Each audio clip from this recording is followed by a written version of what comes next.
ఇక ఢిల్లీలో బీజేపీ గెలుపుపై కేంద్ర మంత్రి కిషన్ రెడ్డి మాట్లాడుతున్నారు. లైవ్ చూద్దాం.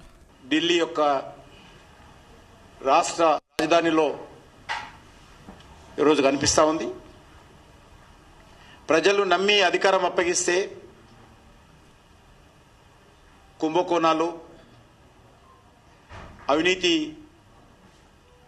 పరిపాలనతో మరి అభివృద్ధిని మరచడం జరిగింది. ప్రజల కోసం 5 రూపాయలు ఖర్చు పెడితే 95 రూపాయలతో ఖర్చు పెట్టి తన వ్యక్తిగత పబ్లిసిటీ చేసుకున్నారు కేజ్రీవాల్.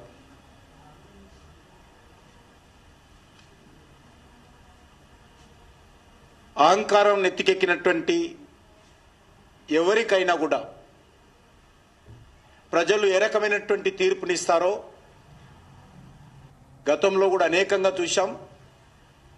ఈరోజు కేజ్రీవాల్ను కూడా మనం చూస్తూ ఉన్నాం.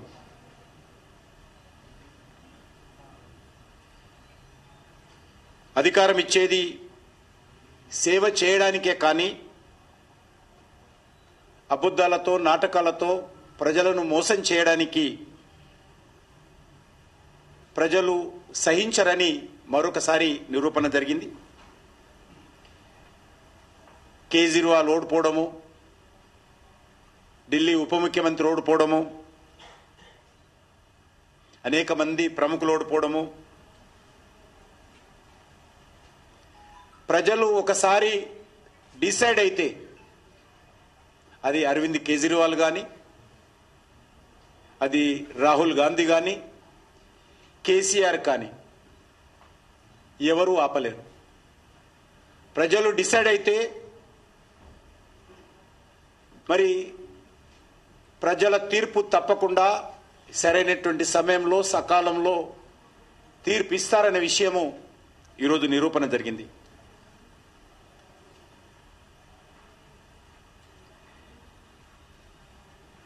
మరొకసారి కాంగ్రెస్ పార్టీ వైపు, కాంగ్రెస్ పార్టీ యొక్క దీనస్థితి వైపు కూడా చూస్తే ఈరోజు అందరికీ జాలి కలుగుతుంది. రాహుల్ గాంధీ ఆయన నాయకత్వం చేపట్టిన తర్వాత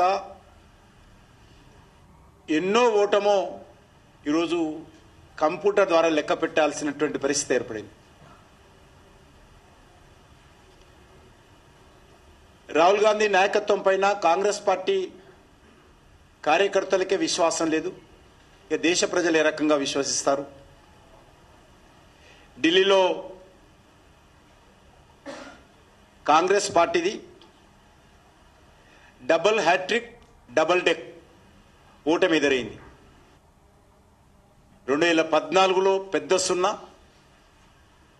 2019లో పెద్ద సున్నా, 19లో 2024లో పెద్ద సున్నా. పార్లమెంట్ ఎన్నికలు అయితే ఒక సీటు కూడా గెలవలేదు.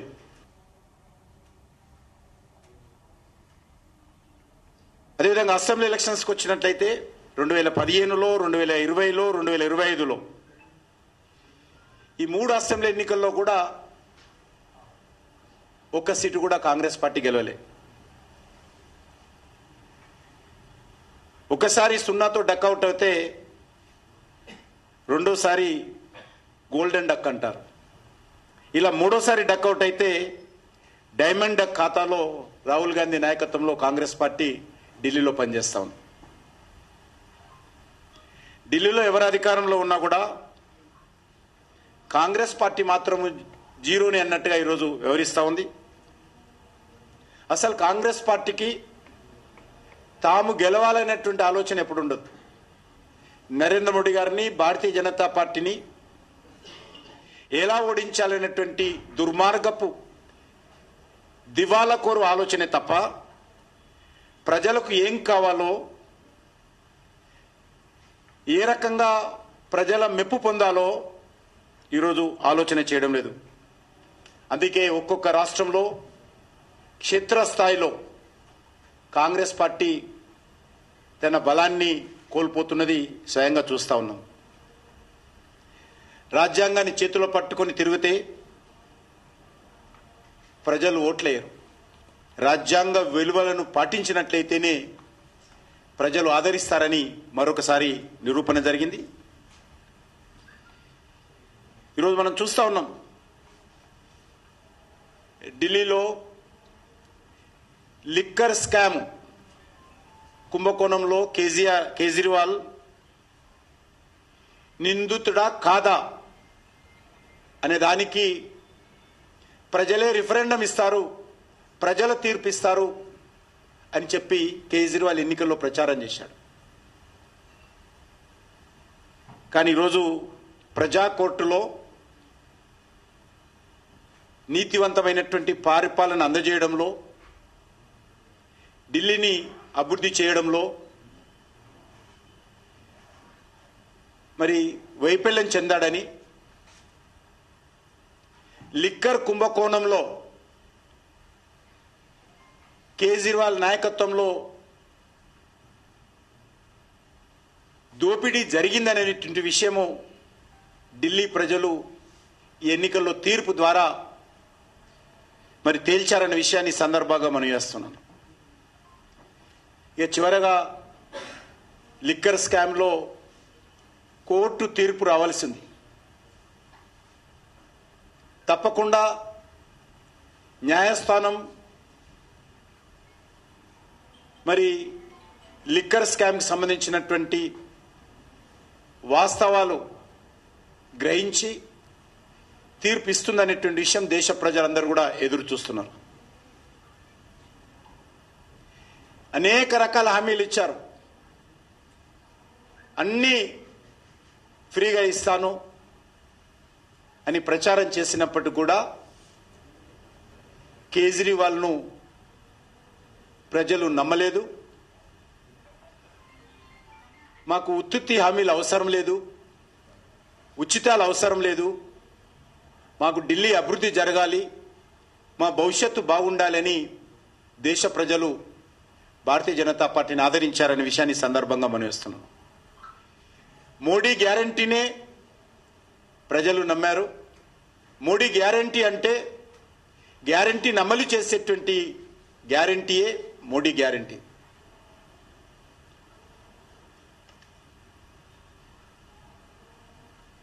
ఎంత దిగజారాడంటే దేశంలో అధికారంలో ఉన్నటువంటి పార్టీ ఢిల్లీలో ఎన్నికల్లో హర్యానా రాష్ట్ర ప్రభుత్వము బీజేపీ యమునా నదిలో విషం కలిపింది అని చెప్పి నీచ స్థాయికి దిగజారి ఎన్నికల్లో గెలుపు కోసము ప్రచారం చేసినటువంటి దివాలకోరు రాజకీయ నాయకుడు కేజ్రీవాల్ మనం చూశాం. అందుకే ఢిల్లీ ప్రజలు కేజ్రీవాల్ను చీపురు కట్టతో ఊడ్చేశారని సందర్భంగా మనం చేస్తున్నాం. కాంగ్రెస్ చేతిని చిదిమేశారు, కమలాన్ని వికసింపజేశారు. మనం చూస్తా ఉన్నాం. అది ఉత్తరాఖండ్ కానీ, ఉత్తరప్రదేశ్ కానీ, రాజస్థాన్ కానీ, మధ్యప్రదేశ్ కానీ, ఛత్తీస్గఢ్ కానీ, అస్సాం కానీ, మొన్న మహారాష్ట్ర కానీ, ఈరోజు ఢిల్లీ కానీ, అంతకుముందు హర్యానా కానీ అనేక ఎన్నికల్లో వరుసగా భారతీయ జనతా పార్టీని దేశ ప్రజలు ఆదరిస్తున్నారు. రాజ్యాంగాన్ని మారుస్తారని, అనేక రకాల తప్పుడు ప్రచారం చేసినప్పుడు కూడా నరేంద్ర మోడీ గారిని మూడోసారి అధికారంలోకి తెచ్చారు. కాంగ్రెస్ పార్టీని వరుసగా ఢిల్లీలో, దేశంలో ఓటమి హ్యాట్రిక్ని ఇచ్చారు.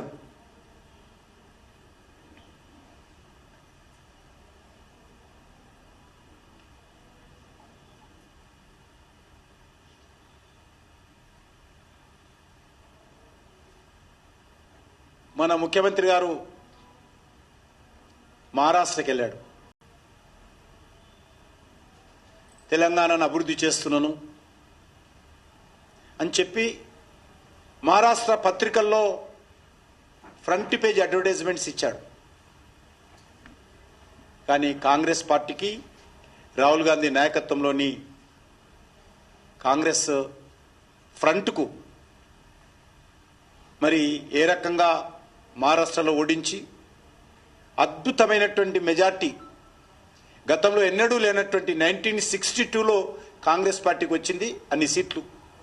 ఈరోజు నరేంద్ర మోడీ గారి నాయకత్వంలో ఉన్నటువంటి భారతీయ జనతా పార్టీ ఎన్డీఏ భాగస్వామ్య పార్టీలకు మహారాష్ట్రలో గెలుపునిచ్చారు. ఢిల్లీకి వెళ్ళి ప్రచారం చేశాడు. మహారాష్ట్రలో 16 సీట్లు వస్తే ఢిల్లీలో కాంగ్రెస్ పార్టీకి గుండు సున్నా.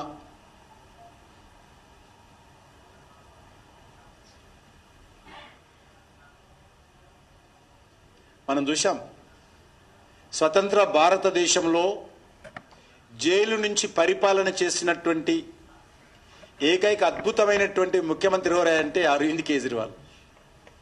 సిగ్గు లేకుండా అవినీతి ఆరోపణలు, అందులో ప్రజల ఆరోగ్యాన్ని దెబ్బతీసేటువంటి ఒక నీచమైనటువంటి కుంభకోణానికి పాల్పడి లిక్కర్ కేసులో జైలుకెళ్ళి ఏదో దేశ స్వాతంత్ర పోరాటం కోసం జైలుకెళ్ళినట్టు జైలు నుంచే పరిపాలన చేసినటువంటి దుర్మార్గపు ఆలోచనతో కేసీఆర్ మరి పనిచేయడం జరిగింది. అందుకే ఆయన డ్రామాలను ప్రజలు అర్థం చేసుకున్నారనే విషయాన్ని ఈ సందర్భంగా మనవి చేస్తున్నాను.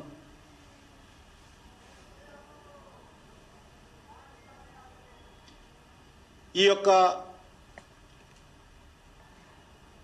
2024లో జరిగినటువంటి పార్లమెంట్ ఎన్నికల తర్వాత కూడా జరిగినటువంటి ఆల్మోస్ట్ అన్ని ఎన్నికల్లో కూడా బీజేపీ విజయం సాధిస్తూ ముందుకొచ్చింది.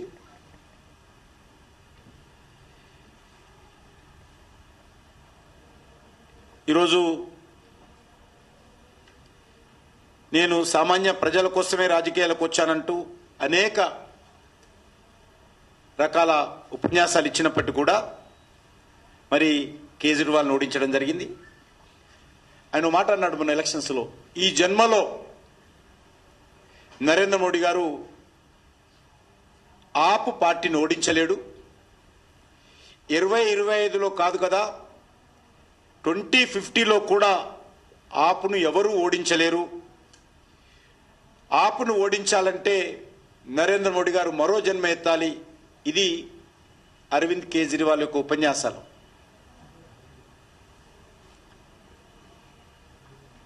ఢిల్లీ ఎన్నికల ఫలితాలు వెలువడక ముందు వరకు కూడా అహంకారంతో అసత్య ప్రచారాలు చేసినటువంటి వ్యక్తి కేజ్రీవాల్. లిక్కర్ స్కామ్ కానీ, వాటర్ స్కామ్ కానీ,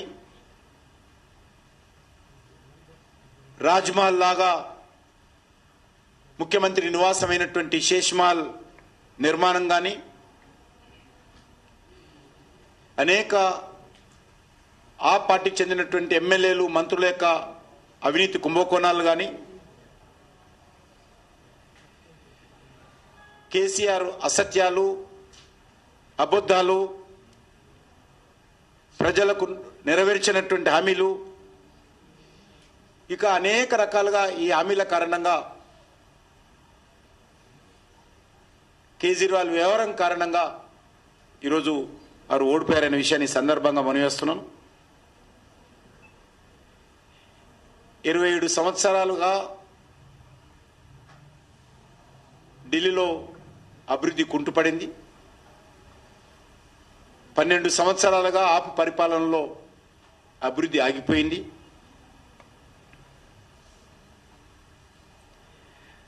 కాంగ్రెస్, ఆప్ పార్టీలు ఒకే నాణానికి ఉన్నటువంటి బొమ్మ బురుసు లాంటి పార్టీలు. అరవింద్ కేజ్రీవాల్, రాహుల్ గాంధీ ఇద్దరు కూడా ఒకే తాను ముక్కలే. అబద్ధాలు ప్రచారం చేయడంలో, అసత్యాలు మాట్లాడడంలో, ప్రజలను రెచ్చగొట్టడంలో ఒకరికి ఒకరు అద్భుతమైనటువంటి పోటీ పడతారు.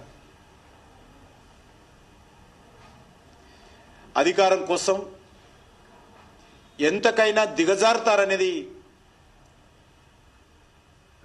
దగ్గరగా మనం పరిశోధన చేస్తే అరవింద్ కేజ్రీవాల్, రాహుల్ గాంధీ ఒకే రకంగా వ్యవహరించారు. అందుకే ప్రజల తీర్పును కూడా ఈరోజు మనం చూశాం. తల్లి లాంటి దేశాన్ని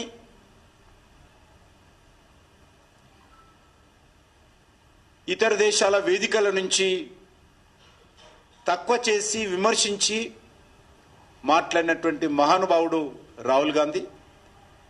అందుకే ఈరోజు మూడోసారి పెద్ద గుండు సున్నా కాంగ్రెస్ పార్టీకి ఢిల్లీ ప్రజలు ఇచ్చారు. ఈ రెండు పార్టీలకు అలవాటైంది. తెలంగాణలో గెలిస్తే రాహుల్ గాంధీ గొప్పతనం, కర్ణాటకలో గెలిస్తే రాహుల్ గాంధీ గొప్పతనం, హిమాచల్ ప్రదేశ్లో గెలిస్తే రాహుల్ గాంధీ గొప్పతనం, పార్లమెంట్ ఎన్నికల్లో ఓడిపోతే ఈవీఎంల తప్పు, దొంగ ఓట్లు. మొన్న చెప్తా ఉన్నాడు, మహారాష్ట్రలో దొంగ ఓట్లు నమోదు చేశారు, అందుకే ఓడిపోయామని. కనీసము ప్రజల తీర్పును శిరసావించడానికి సిద్ధం లేరు. ప్రజలు కాంగ్రెస్ పార్టీకి ఓటు వేయకపోతే ప్రజల తప్పు అన్నట్టుగా కాంగ్రెస్ పార్టీ అనేక రాష్ట్రాల్లో వివరిస్తూ ఉంది.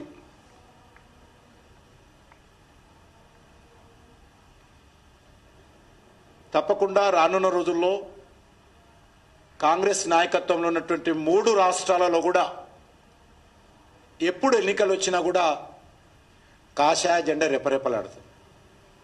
అది హిమాచల్ ప్రదేశ్ కావచ్చు, అది కర్ణాటక కావచ్చు, మన తెలంగాణ రాష్ట్రం కావచ్చు. ఈ యొక్క 3 రాష్ట్రాల్లో మాత్రమే కాంగ్రెస్ పార్టీ అధికారంలో ఉంది. ఆ 3 రాష్ట్రాలలో కూడా ఎప్పుడు ఎన్నికలు వచ్చినా కూడా కాషాయ జెండా రెపరెపలాడడం అనేటువంటిది మరి తప్పదనే విషయాన్ని సందర్భంగా మనవి చేస్తా ఉన్నాను.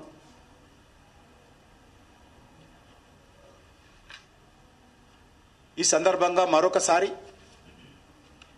ఢిల్లీ ప్రజలకు, భారతీయ జనతా పార్టీ నాయకత్వానికి, ప్రధాని నరేంద్ర మోడీ గారికి తెలుగు ప్రజల తరఫున హృదయపూర్వకమైనటువంటి శుభాకాంక్షలు, అభినందనలు తెలియజేస్తున్నాను.